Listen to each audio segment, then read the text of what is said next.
Hello my friends from a sunny Norway. Welcome to Ivana's life vlog.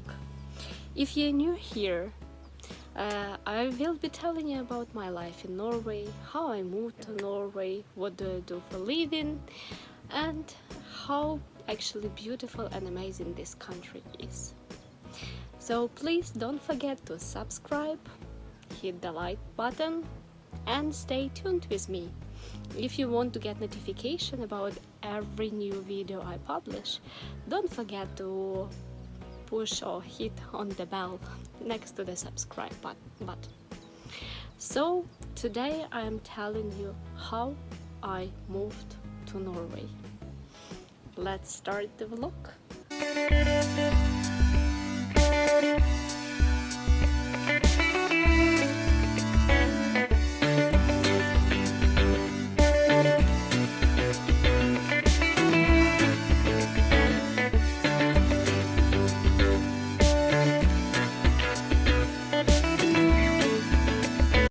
So I moved to Norway, oh my gosh, 7 years ago. Time flies so fast. But in reality, actually, I cannot say that I all my life dreamed of moving to Norway. It just happened. I think that I got lucky. I'm originally from Ukraine, and I was a master's student at the best Ukrainian technical university in Kiev. And in our master study we actually got the news that we have collaboration with Norwegian university, and we can apply for exchange program for 1 year to go and study and do your master in Norway to get a second master.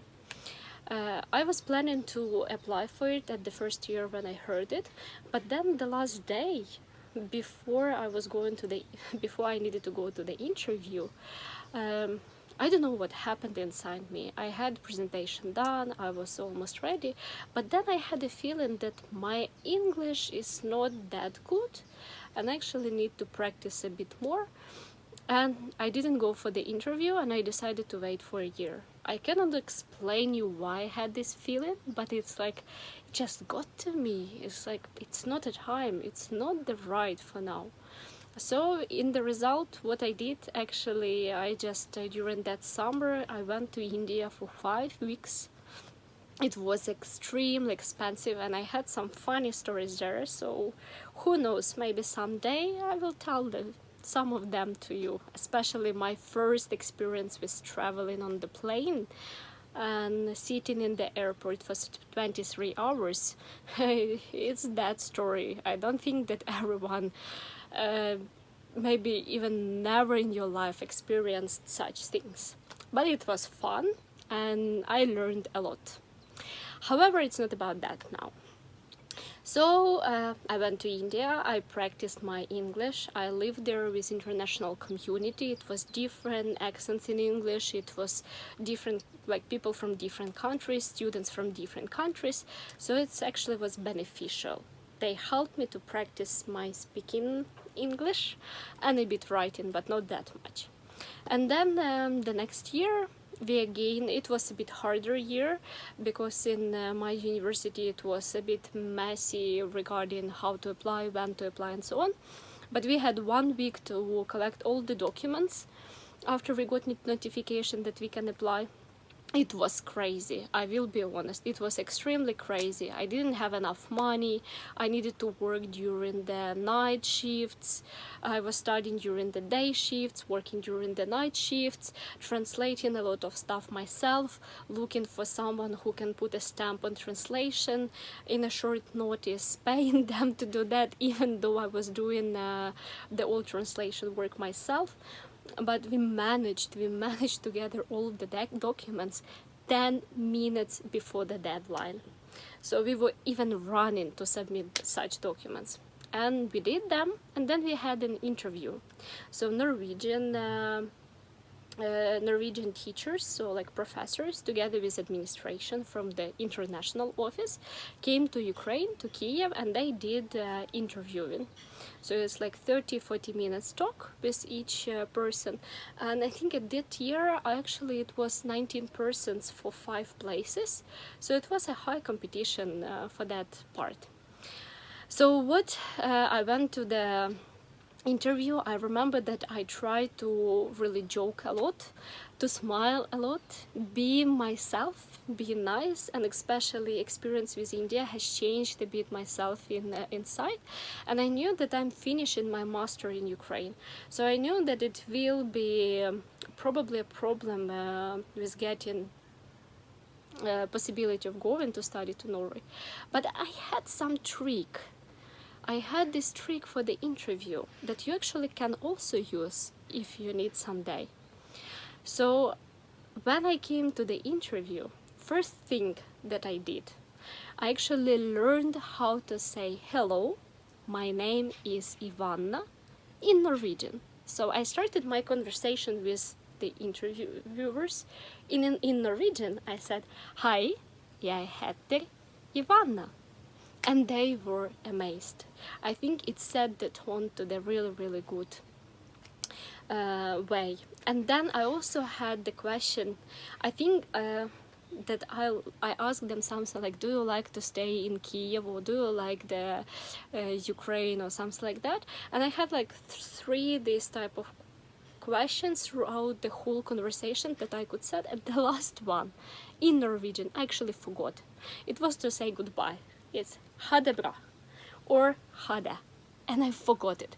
I cannot tell you how it's happened, but I actually forgot it, and I was like, so close, so close. But then I think it was like really, really neat to do that stuff. So you show that you respect the country, that even before you came to Norway, you already started learning something about that culture. So it doesn't matter if it's in Norway or another country that you are trying to get a job or get to study. It would be nice to learn some sentences in the language, national language of the country you want to move in. So this was my tricks, and then just being myself, I had the good grades. So then time flew, and then I got notification from the professors in my university that actually there is a high possibility that I can get a 2-year scholarship instead of 1-year scholarship. I couldn't believe what I heard. But then what happened? When I got by mail an invitation and the documentation about the invitation to come, it was a 1-year scholarship. And I just said, okay, thank you very much. Yes, of course, I will take it. So among these 19 persons who applied, I got one of 5 available positions or places or like scholarships. It's amazing because Norway is a really expensive country to live in. So I think that I was lucky that my university had the negotiation or had this program that I could go, and I was lucky that I actually got any scholarship. I was like, I just need to go there and I will find a way to stay. I need to be there. And then in 2 weeks I actually got email that they want to invite or to propose me a 2-year scholarship, so then we can change this 1-year to 2-year scholarship. It just blew my mind. They didn't plan to have a 2-year scholarship to anyone, and then suddenly I got it. They were not even planning to have it, so it means like this, I know now because I work with the same people who interviewed me, and they said that until today they remember this Norwegian stuff. So this is my small trick, small secret that I really recommend you to use. Be sure to check a bit more information. Be sure to be more engaged in the position. Something so big is flying here. Oh my gosh.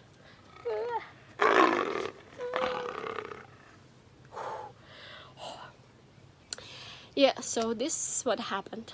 And you know what happened then? I came to Norway.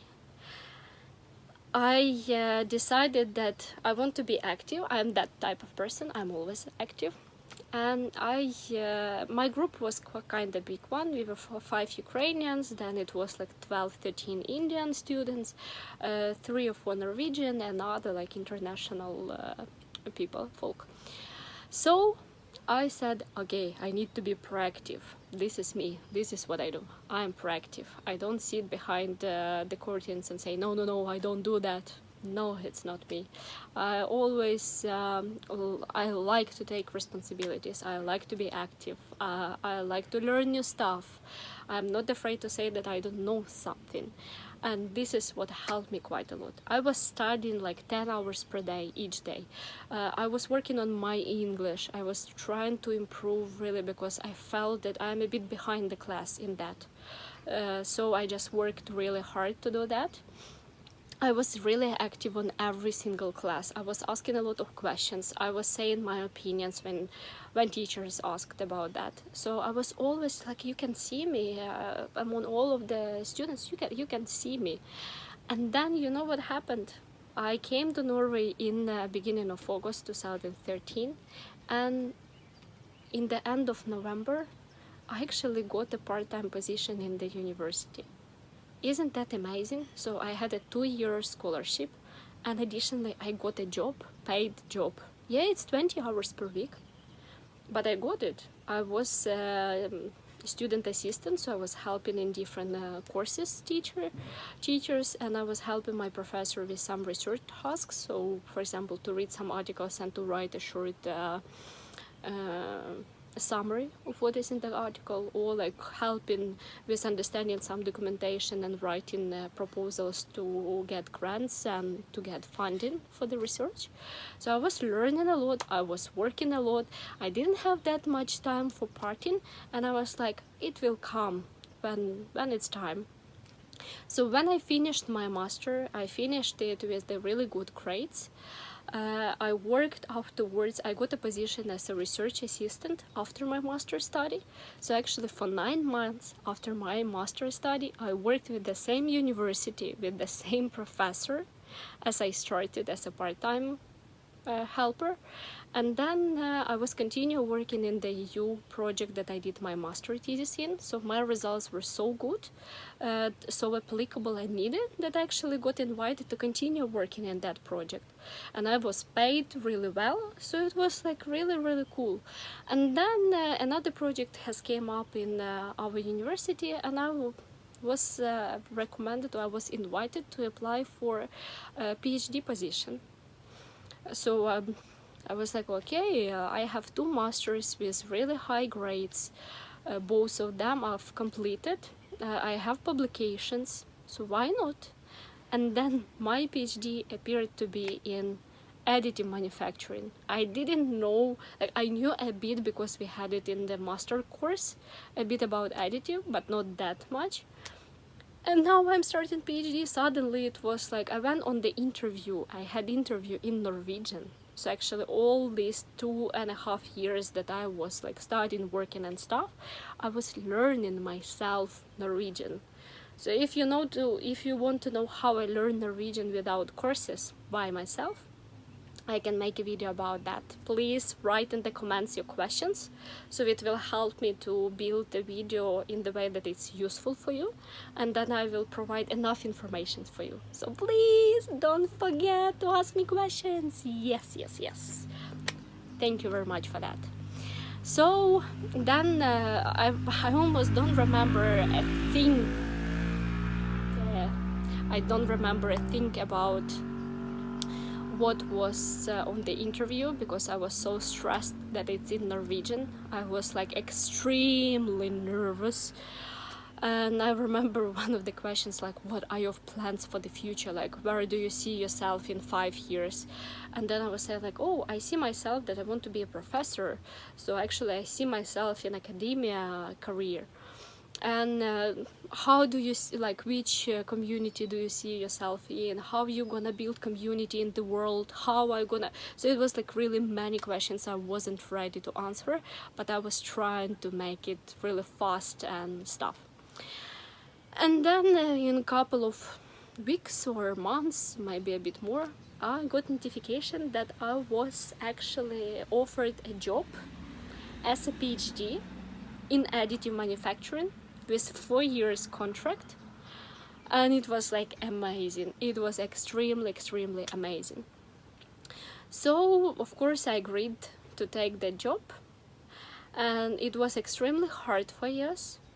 I learned a lot about myself personally, about some personal stuff, some things that I need to improve, not only like academian stuff, but also like personality characteristics, what I need to work on, what I need to improve. I'm still on my way. I'm not completely done there. And what is cool that I was proactive as a PhD as well. I had 1 year, like I had 4 years PhD, so it was 3 years a full PhD plus 1 year duty work. So it meant that every year I needed to have 25% of my time allocated to some duty work. And duty work, it could be like teaching, or like you shouldn't teach, but in some urgent situations it's a teaching, it's helping in different proposals or like different projects, or writing proposals, having meetings, supervision of master students, supervision of bachelor students. So it's like small this stuff. And I was traveling around the world. I visited many countries. I built a really great community around myself. I'm really thankful for that my university supported me. So Norwegian University of Science and Technology, Department of Manufacturing and Civil Engineering supported all my traveling, they covered all my traveling expenses. So I actually was able to build a lot of, like I did a networking in really many ways, different countries, different conferences, not only academic conferences. And I was trying to behave as I'm already on the higher position. So I was trying to do more than I was asked to. I was taking a lot of responsibilities. It's hard because you almost don't have any other life around you. You have only work, work, and work. But then it pays off. Because now I'm done with my PhD, but I still work at the same department with the same colleagues at the same university.